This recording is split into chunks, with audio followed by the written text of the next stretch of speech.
जो पढ़ा पहले उसको रिवाइज कर लेते हैं। आइए, this law may be called sales of goods act. Abhishek board पे ध्यान दो बच्चे।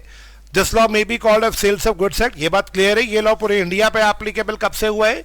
1 जुलाई 1930 से। ये पूरे इंडिया पे एप्लीकेबल है। बताओ, सेल्स ऑफ गुड्स एक्ट से पहले जब भी इंडिया में कोई कॉन्ट्रैक्ट ऑफ सेल करता था तो उस पर कौन सा लॉ एप्लीकेबल पहले हुआ करता था? Indian contract act. लेकिन जब इंडियन कॉन्ट्रैक्ट एक्ट लगने खत्म, इंडियन कॉन्ट्रैक्ट एक्ट बंद हो गए या वो अभी भी है? लेकिन जब हमारे देश में कॉन्ट्रैक्ट ऑफ सेल बहुत ज्यादा लोगों ने करने शुरू कर दिए तो फिर लॉ मेकर ने सोचा क्यों ना इसके लिए एक अलग से लॉ बना दें। चलिए असेंशियल्स पे आइए। What are the essentials of a contract of sale? सबसे पहले 2 पार्टीज, जो बेचेगा वो सेलर और जो खरीदेगा, वेरी गुड, गुड्स होने चाहिए। गुड्स की क्या होगी? ट्रांसफर ऑफ क्या होनी चाहिए? बदले में क्या मिलना चाहिए? और लास्ट सवाल, कुछ और फॉर्मेलिटीज होंगी जैसे कि माइनर के साथ कॉन्ट्रैक्ट मत करना। याद है ये कंसेप्ट? आइए 2 पार्टीज से शुरू करिए। सबसे पहला सवाल, सेलर बायर किसको बोलते हैं? बायर उसको बोलते हैं जिसने कुछ बाय कर लिए या अभी एग्री करा बाय करने का। याद है, एग्री टू बाय।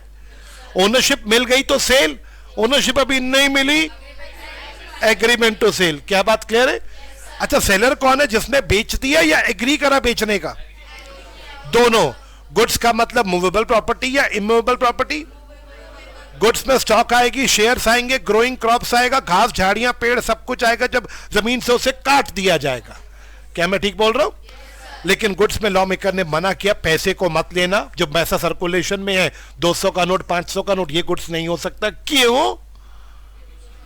उसके बदले मिलेगा क्या? अगर वो गुड्स हो गए तो उसके बदले मिलेगा क्या? और दूसरी बात, एक्शनेबल क्लेम्स, हमारे डेटर्स तो राइट्स होते हैं, गुड्स थोड़े ना होते हैं। क्लियर है? अच्छा, goods can be existing future earned. जो गुड्स कॉन्ट्रैक्ट के समय एग्जिस्ट करेंगे, जो अभी बनने हैं, खरीदने हैं, फ्यूचर पता नहीं आ पाएंगे, कंटिंजेंट गुड्स। अच्छा, एग्जिस्टिंग को फिर 3 कैटेगरीज में डिवाइड करो, स्पेसिफिक और अनसर्टेन और असर्टेन। वो गुड्स जो आइडेंटिफाई और एग्री कर लिए, भाई ये वाला ग्लास चाहिए, स्पेसिफिक एग्री। वो गुड्स जो भी आइडेंटिफाई नहीं हो, भैया ग्लास चाहिए, अच्छा कल मिल जाएगा। जो मतलब ग्लास पड़ा उसके गोडाउन में पड़ा हो, क्या ना मंगवा देता हूं, अभी वो पता नहीं गोडाउन में से कौन सा निकाल के देगा, अभी हमने आइडेंटिफाई और एग्री तो किया ही नहीं, तो वो कौन से गुड्स हो गए? अनसर्टेन गुड्स में को जब छांट लिया जाएगा तो वो असर्टेन गुड्स हो जाएंगे। क्या बात क्लियर है? अच्छा जी, ये भी क्लियर है आपको। डिलीवरी का मतलब था वॉलंटरी, किसी को अपने गुड्स दे देना, ये लो, ये रिमोट तुम ले लो। तुम छीन रहे हो या मैं अपनी मर्जी से दे रहा हूं, ये डिलीवरी है। अगर तुमने छीन लिया मुझसे, तो वो डिलीवरी नहीं है, वो क्या है कोई बताएगा?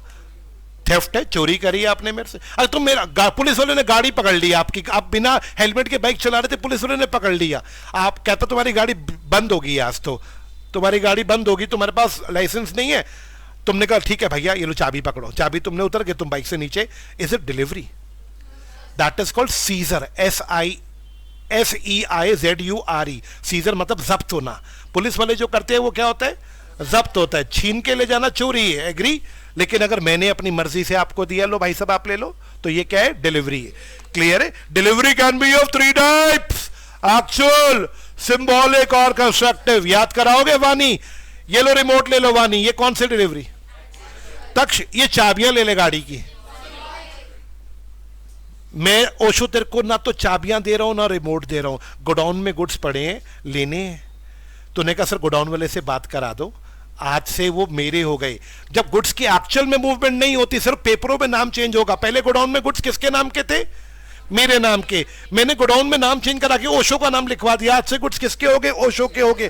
गुड्स कहीं मूव नहीं करे, यहां से वहां नहीं गए गुड्स। ये कौन सी डिलीवरी थी?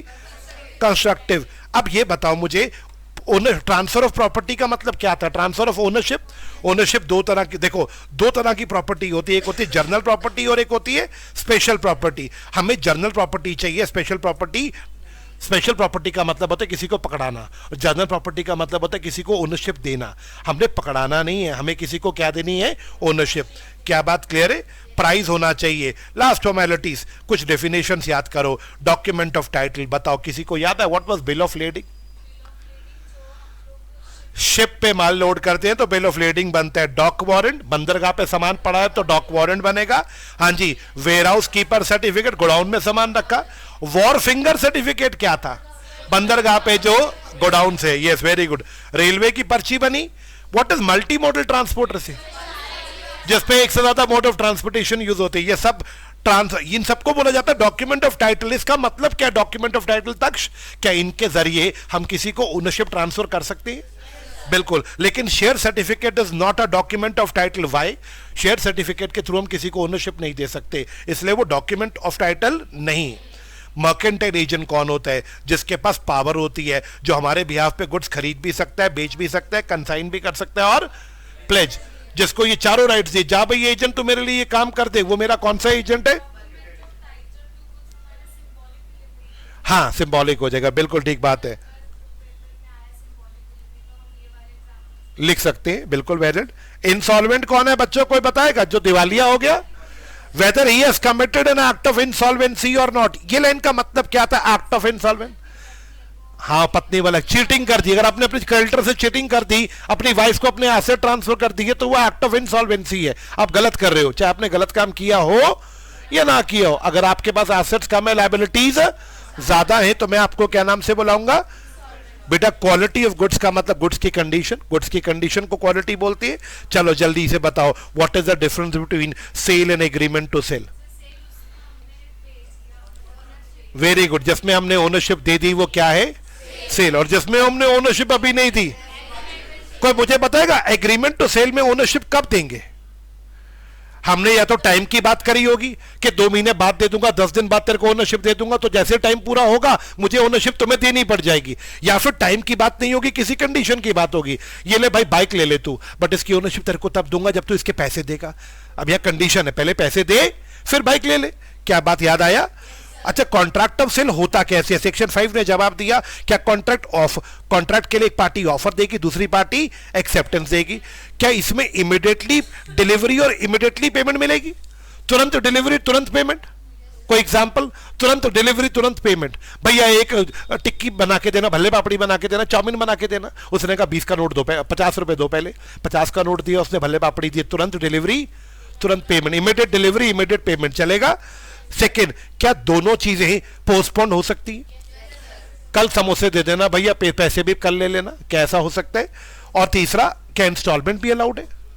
क्या इंस्टॉलमेंट भी अलाउड है बच्चे, बताओ? हाँ जी, नेक्स्ट सवाल का जवाब दो। कॉन्ट्रैक्ट ओरल में होगा या राइटिंग में होगा? क्या पार्टली ओरल पार्टली राइटिंग भी हो सकता है?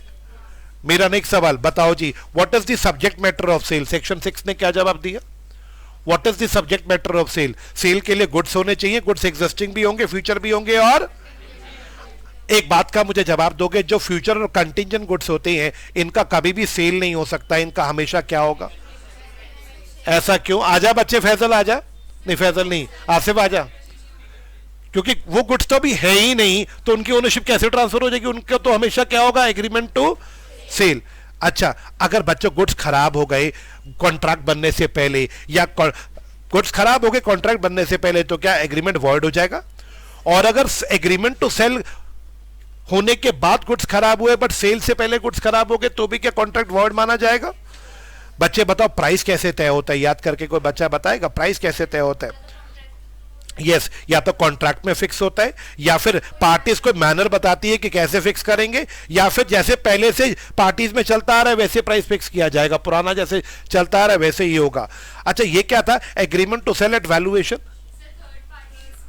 अगर हमने ऐसा बोला, मैंने एग्जांपल किसका दिया था? कौन सा कबाड़ी था? बिल्लू कबाड़ी। बिल्लू कबाड़ी वैल्यूएशन करेगा तो हम तेरे को माल देंगे। क्या बात क्लियर?